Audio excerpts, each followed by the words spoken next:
చంద్రమండలం మీద పోయినా అక్కడ మనుషులు జీవించిన మన పొట్టలు నిండకుండా మన జీవన ప్రమాణాలు పెరగకుండా ఆ దేశం అభివృద్ధి కాదు, అయినట్టు కూడా కాదు ఎంత మాత్రం.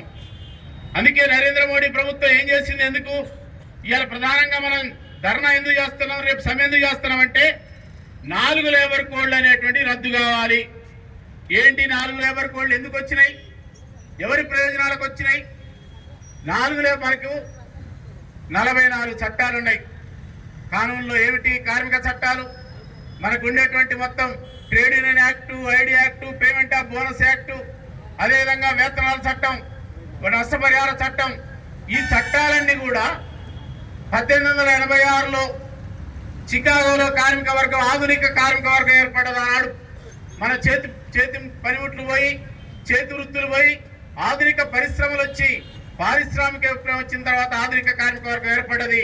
అప్పుడు రోజును 24 గంటల్ని 3 భాగాలు చేసి, ఒక భాగం పనిచేస్తాం మా కోసం, మా బతుకు కోసం, మా పిల్లల కోసం 8 గంటలు పనిచేస్తాం, 8 గంటలు నిద్రపోతాం. ఎందుకంటే మళ్ళీ ఎనర్జీ కావాలి మనకు, మళ్ళీ పని చేయడానికి 8 గంటలు విశ్రాంతి, మరో 8 గంటలు మన పిల్లలతోటి కుటుంబంతో ఉండటానికి 3 భాగాలు విభజించి 8 గంటల పని విధానం 1886లో చికాగో కార్మిక వర్గం, అమెరికాలో ఉన్నటువంటి చికాగో కార్మిక వర్గం పోరాడి 8 గంటల పనిదినం సాధించింది. ఆనాటి నుంచి 100 సంవత్సరాలుగా భారతదేశంలో ఉన్నటువంటి కార్మిక వర్గం అంతా కూడా ఒక్కొక్క చట్టం వెనక 5 సంవత్సరాలు, 10 సంవత్సరాలు సుదీర్ఘ సమ్మె పోరాటాలు, అనేక త్యాగాలు ఉన్నాయి.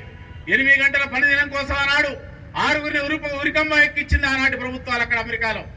అదేవిధంగా మన భారతదేశంలో అనేక మంది తుపాకీ గుండ్లో బలయ్యారు, అరెస్టులయ్యారు, జైల్లో పోయారు.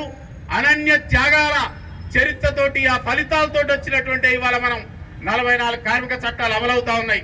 మనకి ఇవాళ జీవో కావాలని కొట్లాడుతుంటే చట్టం ఎక్కడిది? మనకంటే ముందున్నటువంటి కార్మిక వర్గం పోరాడి సాధించినటువంటిది. మనం ఇవాళ బోనస్ కావాలంటే బోనస్ చట్టం ఎప్పుడు వచ్చింది? 65లో వచ్చింది.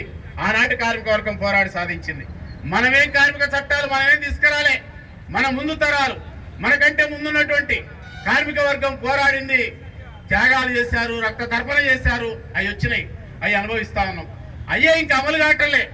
దాంట్లోనే మాకు బోనస్ కావాలి, మాకు కనీస వేతనం 30,000 పెంచండి, మాకు ఇతర హక్కులు కావాలి, సౌకర్యాలు కావాలని ఆ చట్టాల వెలుగులోనే మనం ఆందోళన చేస్తా ఉన్నాం. ఇప్పుడు కొత్త చట్టాల కోసం కాదు, ఉన్న చట్టాల అమలు కోసమే చేస్తా ఉన్నాం.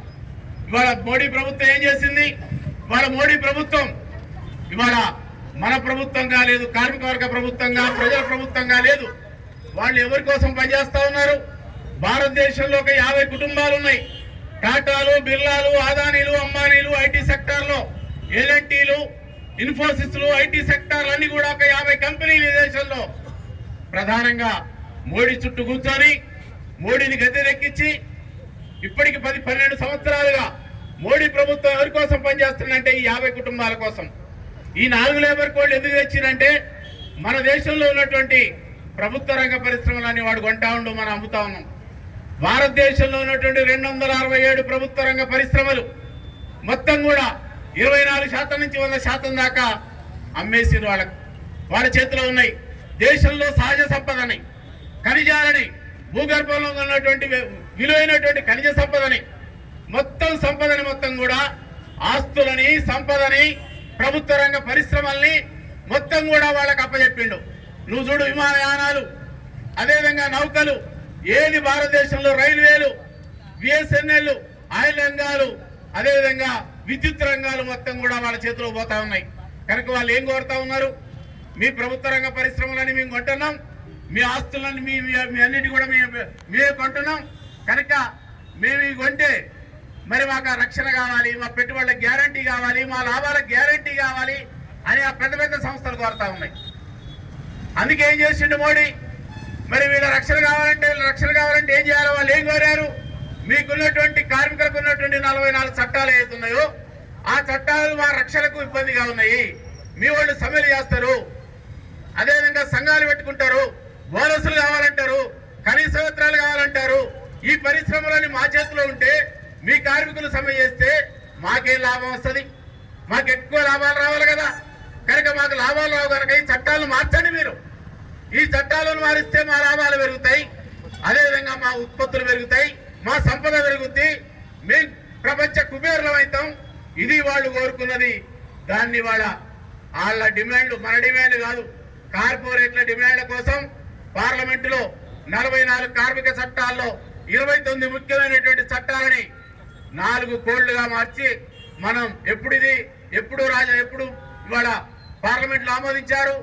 మనం కరోనా సమయంలో చావు బతుకుల సమస్యలో ఉన్నప్పుడు ఒకళ్ళొక్కళ్ళని చూసుకునే టైం ఉన్నప్పుడు పార్లమెంట్లో ఆమోదించారు. దాన్ని 6 సంవత్సరాలు అవుతుంది ఇప్పటికి. ఈ 6 సంవత్సరాలుగా మనం దేశవ్యాప్తంగా సమ్మెలు చేస్తున్నాం. మన సింగరేణి కూడా మనందరం కూడా పాల్గొన్నాం. మనం ఈ 6 సంవత్సరాల్లో కూడా వెనక్కి తీసుకోలేదు. మొన్న నవంబర్ 21న హడావుడిగా అన్ని ఎన్నికలు అయిపోయిన తర్వాత ఓట్ల భయం లేదుగా వాళ్ళకు, ఇంకో 5 సంవత్సరాల దాకా గ్యారంటీ కనుక మొన్న అమలు చేస్తామని ప్రకటించారు. కొన్ని అభిప్రాయాలకు ఇవాళ ఆ 4 లేబర్ కోడ్లు ఎంత ప్రయోజనకరమో పెద్ద ఎత్తున ప్రచారం చేస్తా ఉన్నారు. మీ అందరికీ కనీస వేతనం వస్తుంది, మీ అందరికీ అపాయింట్మెంట్ల నియామక పత్రాలు ఇస్తారు, అందరికీ ఆరోగ్యం వస్తుంది. ఇవన్నీ కూడా బ్రహ్మాండమైన చట్టాలని మొత్తం కూడా పెద్ద ఎత్తున పేపర్లో ప్రకటించారు. వాస్తవాలు ఏమిటి? నిజంగా అట్లొచ్చేటట్టయితే పార్లమెంట్లో ప్రవేశపెట్టినప్పుడు నువ్వు కార్మిక సంఘాలతోటి ఈ దేశంలో ఇది మిశ్రమ జాబితా ఉంటుంది. కేంద్ర ప్రభుత్వం చట్టాలు చేసేది కొన్ని ఉంటుంది, రాష్ట్రాలు చేసేవి కొన్ని ఉంటాయి, 2 కేంద్ర రాష్ట్ర ప్రభుత్వాలు కలిపి చేసే ఇంకో చట్టం ఉంటుంది. ఇది మిశ్రమ జాబితాలో ఉంది. అన్ని కార్మిక సంఘాలని రాష్ట్ర ప్రభుత్వాలని చర్చించి ఆమోదించాల్సినటువంటి చట్టాన్ని ఏకపక్షంగా కరోనా కాలంలో వాళ్ళు అమలు చేశారు. దాంట్లో ఇవాళ పార్లమెంట్లో ప్రవేశపెట్టారు. ఇవాళ ఇది బ్రహ్మాండమైన చట్టం అంటున్నారు. ఈ చట్టాన్ని మనం చూడాలి. ఈ చట్టాన్ని మరి ఏమున్నాయి దీంట్లో? నేను ఇందా చెప్పిన దీన్ని తేవడానికి ఎనక కార్పొరేట్ సంస్థలు, పెద్ద పెద్ద సంస్థలు, అదేవిధంగా ప్రభుత్వం కలిసి బీజేపీ మోడీ ప్రభుత్వం కలిపి ఈ చట్టాలను తీసుకొచ్చింది మనకు మరణ శాసనం రాయడానికి మాత్రమే తప్ప వాళ్ళకి కాదు. ఏమున్నాయి దీంట్లో? ఏం చెప్పారు? కనీస వేతనం ఇస్తామని చెప్పారు. మన కనీస వేతనం ఇవాళ ఎంత వస్తుందో తెలుసు, కానీ ఇవాళ ఏ కనీస వేతనం ఇస్తారు, ఎంత ఇస్తారు, దాని ప్రాతిపదిక ఏమిటి, రాష్ట్రాలు ఎంత ఇస్తారు, కేంద్రం ఎంత ఇస్తారు అనేది ఈనాటికి కూడా ఫైనల్ గా దాన్ని ఏం చెప్పలేం. ఇవాళ పార్లమెంట్లో ఆమోదించినటువంటి వేతనం ఎంతో తెలుసా రోజుకు? మన కేంద్ర ప్రభుత్వం ఆమోదించినటువంటి చట్టంలో వాళ్ళు చేసినటువంటిది 178 రూపాయలు రోజుకు వాళ్ళు ఇచ్చేటువంటిది. మరి ఎంత ఇస్తావు నువ్వు? కనీస వేతనం అందరికి ఇస్తానంటున్నావు కదా. ఇవాళ ఉన్న జీవోల ప్రకారమే మనకు రావటం లేదు, ఎంత ఇవ్వటం చెప్పట్లేదు, అందరు కనీస వేతనం ఇస్తామని వాడు చెప్తా ఉన్నాం. అందుకే కనీస వేతనం వచ్చేటువంటి సమస్య లేదు. ఇక రెండోది ముఖ్యమైనటువంటి అంశాలు నేను చెప్తా, ఎందుకంటే మిగతా మాట్లాడే వాళ్ళు ఉన్నారు. నేను ఒక 7-8 అంశాలు మాత్రమే పరిమితం అవుతాం. ఒకటి, మనం సమ్మె చేయాలి. సమ్మె చేయాలంటే ఏం చేయాలి? ఇప్పుడున్న చట్టాల ప్రకారం, ఇప్పుడు దాకున్న ప్రకారం 14 రోజుల ముందు సమ్మె నోటీస్ ఇవ్వాలా. చర్చలు ఫెయిల్ అయితే కన్సలేషన్ దగ్గర మనం రిపోర్ట్ రాపించుకొని సమ్మెలో పోవచ్చు మనం. కానీ ఇప్పుడు అది కాదు. 60 రోజుల ముందు సమ్మె నోటీస్ ఇవ్వాలి, చర్చలు కూర్చోవాలి. చర్చల్లో ఎంతకాలమైనా ఆర్బిట్రేషన్ మధ్యవర్తిత్వం చేయాలాడా, అంతే తప్ప నువ్వు ఎన్ని రోజులైనా సమ్మెలో పోవడానికి వీల్లేదు. ఇక సమ్మెలో పోవడానికి వీల్లేదంటే మనం సమ్మె చేసినట్ట, మన హక్కులు వచ్చినట్ట. అందుకే మనం సమ్మె చేయకుండా దాన్ని మొత్తం కూడా కష్టతరం చేసి భవిష్యత్తులో ఏ కార్మిక నాయకులు, సంఘాలు మొత్తం కూడా ఎక్కడ కూడా సమ్మెలకు పిలిపివ్వకుండా సమ్మె మీద